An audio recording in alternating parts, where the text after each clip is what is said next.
আমাদের প্রত্যেকেরই ছোটবেলা থেকে কিছু না কিছু স্বপ্ন থাকে। তেমনি আমারও একটা স্বপ্ন ছিল যে একদিন কেদারনাথ আমি নিশ্চয়ই যাব, কিন্তু এমনটা কোনোদিনও ভাবিনি যে আমাদের এই কেদারনাথ ট্যুর প্ল্যান একদিনও যদি এদিক ওদিক হতো তাহলে আমাদের সাথে একটা বড় ধরনের দুর্ঘটনা হতে পারত। কেন বলছি কথা? সেটা তো 15ই জুন 2025 এই তারিখের পর থেকে কেদারনাথের ভয়াবহ পরিস্থিতি দেখলেই বুঝতে পারবেন। চলুন আজকে আপনাদের নিয়ে যাই সশরীরে স্বর্গের পথে। আমি কিভাবে কেদারনাথ পৌঁছালাম এবং গোটা ট্যুর প্ল্যানটা কিভাবে সাজিয়েছিলাম সবকিছুই এই ভিডিওতে আপনাদের সাথে শেয়ার করব। তাই ভিডিওটা স্কিপ না করে সম্পূর্ণ দেখার অনুরোধ রইল। তাহলে চলুন বেশি কথা না বলে শুরু করি আজকের কেদারনাথ সফর। কেদারনাথ যেতে হলে ভারতের আপনি যে প্রান্তেই থাকুন না কেন আপনাকে আসতে হবে হরিদ্বার স্টেশনে।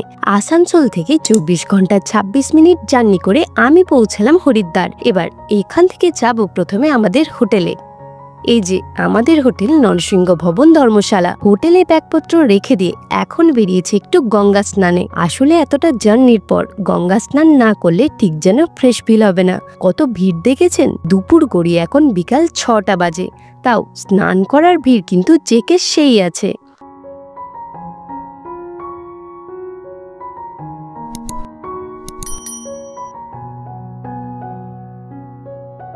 তারপর রাত্রিবেলা খেয়ে দিয়ে এসেছিলাম একটু ছাদে ঘুরতে। খাবার হজমও হবে আর এই সৌন্দর্যের মজাও নেওয়া যাবে।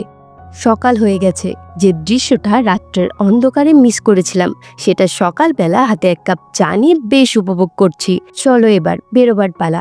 আরে রেজিস্ট্রেশন করতে হবে যে, না হলে স্বর্গের পথ চলা তো শুরুই করতে পারবো না। রেজিস্ট্রেশন অফিসে পৌঁছে গেছি। এখানেও লম্বা লাইন। টানা 3 ঘন্টা লাইনে দাঁড়িয়ে থাকার পর ফাইনালি আমাদের রেজিস্ট্রেশনটা কমপ্লিট হলো। ব্যাস বেরিয়ে পড়লাম হরিদ্বার ছেড়ে স্বর্গের দিকে, যেটা পৃথিবীতেই অবস্থিত। পাহাড়ের এই আঁকাবাঁকা পথ দিয়ে আমরা চলেছি কিছু সাইট সিন করতে।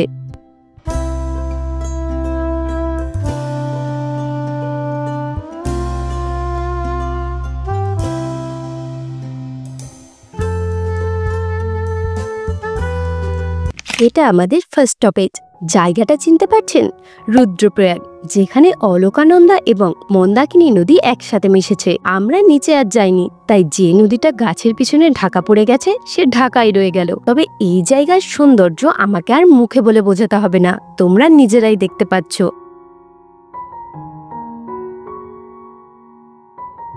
তারপর আবার কি, ওখান থেকে বেরিয়ে পড়লাম আমাদের পরের গন্তব্যের দিকে, যেটা ছিল একটা মন্দির। বলা হয় 2013 সালে জুন মাসে কেদারনাথে যে বিধ্বংসী বন্যা হয়েছিল তার পিছনের কারণ হিসেবে রয়েছে এই মন্দির। চলো তাহলে সচক্ষে দেখে আসি সেই মন্দির।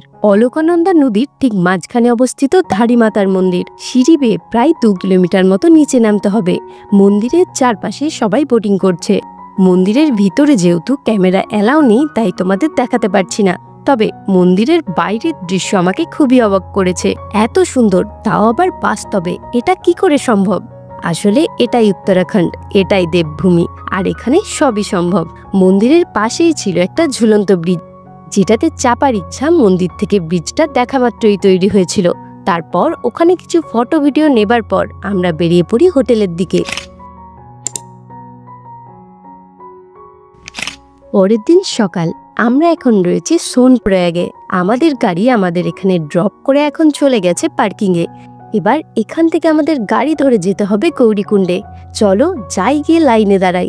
এখানেও লম্বা লাইন, সবাই গাড়ির জন্য দাঁড়িয়ে আছে। ফাইনালি আমরা পৌঁছে গেছি গৌরীকুণ্ডে। এবার এখান থেকে আমাদের স্বর্গে যাবার জন্য শুরু হবে পথ চলা। মনের মধ্যে ভয়, চিন্তা, আনন্দ, খুশি সব মিলিয়ে একটা মিক্স ফিলিং কাজ করছে। এতদিনের স্বপ্ন যে আমার পূরণ হতে চলেছে। না না, এখনো হয়নি, তবে মহাদেব যখন এতটা টেনেছেন তখন আমারই বা চেষ্টা করতে ক্ষতি কি? জানি না শেষ অবধি কি হবে।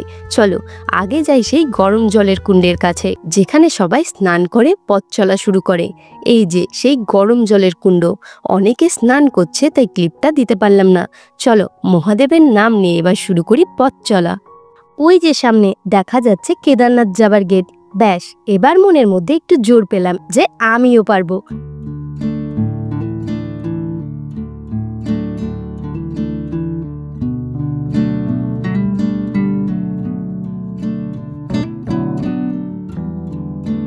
সত্যি এই পথটা যে এতটা সুন্দর হবে আমি আশা করিনি।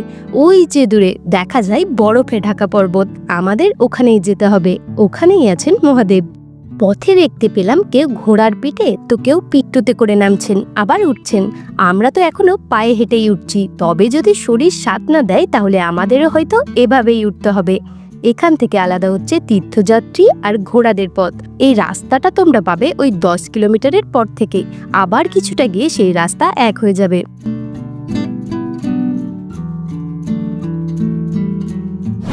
পথে এরকম ছোট ছোট ঝর্ণা দেখে ভিতরে জানি না কেমন জানি একটা শান্তি অনুভব হচ্ছিল, আর অনবরত কানে ভেসে আসছিল পাশ দিয়ে বয়ে চলা মন্দাকিনী নদীর গর্জন।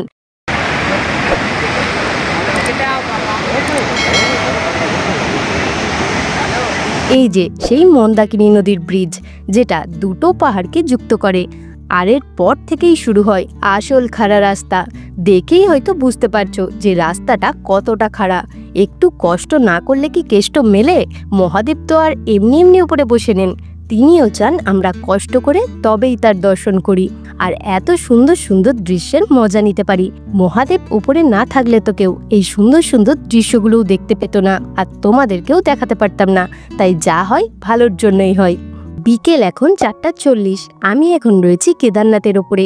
একটু আগে পর্যন্ত এখানে রোদ ছিল, আর এখন হঠাৎ করেই চারিদিকটা কেমন কুয়াশার চাদরে ঢেকে গেছে। দেখো, এটাই পাহাড়ি ওয়েদার। এখনই রোদ তো এখনই বৃষ্টি, আর ঠান্ডাটাও কিন্তু জাঁকিয়ে পড়েছে। সূর্য ডোবার পর থেকে কেদারনাথে অসম্ভব ঠান্ডা পড়তে শুরু করে। তবে এখনো কিন্তু মহাদেবের দর্শন মেলেনি। তিনি বোধহয় কাল সকালের আগে আমাদের দর্শন দেবেন নাই ঠিক করেছেন। ভোর ভোর উঠে এখন যাচ্ছি বাবার দর্শনের জন্য। অনেকে তো আবার রাতভর না ঘুমিয়ে লাইনে দাঁড়িয়ে থাকেন, যাতে মন্দির খোলা মাত্রই দর্শন করতে পারেন। চারিদিকটা এখনো অন্ধকার, আমরাও দাঁড়িয়ে পড়েছি লাইনে। অন্ধকারে তোমাদের লাইনটা ঠিক দেখাতে পারিনি, তাই আলো আসতেই ভাবলাম তোমাদের সাথে এটা শেয়ার করি। লাইন দেখেছো? 3 থেকে 4 কিলোমিটার পর্যন্ত লাইন পড়েছে। ভাগ্যিস আমরা আগে এসেছিলাম, না হলে যাই হোক, ভালোই ভালোই দর্শন করতে পারলেই ভালো। চারিদিকটা কি সুন্দর লাগছে দেখো, শুধু একদিকে সূর্যের আলো, একদিকে বরফে মোড়া পর্বত, আর তারই মাঝে অবস্থিত বাবা কেদারের মন্দির। তবে এই দৃশ্য সকালের। এরপর কেদারনাথ যে ভয়াবহ রূপ নিতে চলেছে সেটার জন্য আমরাও প্রস্তুত ছিলাম না। আস্তে আস্তে কেমন মেঘে চারিদিকটা ঢেকে যাচ্ছে। দেখো, একটু আগে যেখানে রোদ ঝলমলে ওয়েদার ছিল, এখন সেখানটা মেঘে ঢাকা পড়ে গেছে। পিছনের পাহাড়গুলো আর ঠিক করে বোঝা যাচ্ছে না।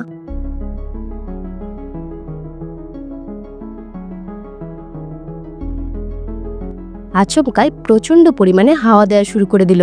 আমরা মন্দিরের গেটের ঠিক সামনে চলে এসেছি, কিন্তু চারিদিকের অবস্থাটা একবার দেখো তোমরা। এখন সময় 12:30। মন্দিরের ভিতরে পুজো দিয়ে মহাদেবের দর্শন করে বাইরে বেরোতেই দেখি প্রবল বৃষ্টি শুরু হয়ে গেছে। নিচে গৌরীকুণ্ডে শুনেছি সকাল থেকেই প্রবল বৃষ্টি হচ্ছে। আমরা এবার নিচে নামা শুরু করেছি। এখন সময় 1:30। এখনো বৃষ্টি পড়েই যাচ্ছে, আর চারিদিকের অবস্থা খুবই খারাপ। যেখানে আগের দিন বিন্দুমাত্র জল ছিল না, শুধু বরফ ছিল, আজ সেখান থেকে ঝর্ণার মতো জল পড়ছে। তারপর একটা দোকানে একটু ম্যাগি খেয়ে আবারও আমরা হাঁটা শুরু করি। আজ সকালেই সোনপ্রয়াগে শুনলাম হেলিকপ্টার ক্র্যাশ হয়েছে, 7 জন মারাও গেছে। হেলিপ্যাডে ওটাই ছিল আজকের ফার্স্ট হেলিকপ্টার। দর্শন করে যাবার পথে যেটা ক্র্যাশ করে, যে নদীতে কাল জল নামমাত্র ছিল, আজ বৃষ্টির জন্য সেই নদীও ফুসছে। প্রবল বৃষ্টির জন্য এখানে আবার একটা নতুন ঝর্ণা আবিষ্কার হয়েছে। এরপর আর কোনো ভিডিও ক্লিপ নেওয়া হয়ে ওঠেনি, কারণ রাস্তার অবস্থা প্রচণ্ড খারাপ ছিল। এখানে ল্যান্ডস্লাইড হয়েছে, 3 থেকে 4 জন মারাও গেছে, কিন্তু নিউজে দেখলাম 1 জন বলছে। কেন সেটা ঠিক বুঝলাম না। যাই হোক, তারপর আমরা চলে আসি হোটেলে গৌরীকুণ্ডেই, কারণ আমাদের নামতে রাত 9টা বেজে গেছিল। আর আজকের যা পরিস্থিতি, তাতে কোনো গাড়ি আর গৌরীকুণ্ড থেকে সোনপ্রয়াগ যায়নি, বন্ধ ছিল। পরের দিন সকাল হতেই আমরা হোটেল ছেড়ে বেরিয়ে পড়েছি গাড়ি ধরার জন্য, কারণ কাল থেকে গাড়ি আর চলছে না বললেই চলে। গাড়ি চলাচলের রাস্তাতেও বড় বড় পাথর পড়ে রাস্তা ব্লক হয়ে গেছে। যাই হোক, কোনো রকমে শেষ গাড়িটা আমরা পেলাম। গাড়ি চালক নিজেই আমাদের বললেন যে এরপর থেকে নাকি 3 দিন কোনো গাড়ি আর চলবে না। এমনকি কেদারনাথের উপরে ওঠার রাস্তাও বন্ধ করে দেওয়া হয়েছে। যারা উপরে কাল উঠে গেছে তারাই শুধু নামছে। সবাই আজ সোনপ্রয়াগ থেকেই হাঁটতে শুরু করেছে। ওই যে বললাম, গাড়ি চলাচল একেবারেই বন্ধ। কপাল করে শেষ গাড়িটা আমরা পেয়ে গেছি, না হলে আমাদেরও অবস্থা খারাপ হয়ে যেত।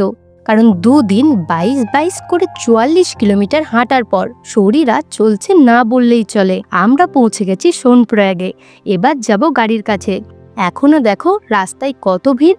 সবাই যাচ্ছে আজ কেদারনাথ, কারণ কাল রাস্তা বন্ধ ছিল, তাই ভিড়টা আজ বড্ড বেশি।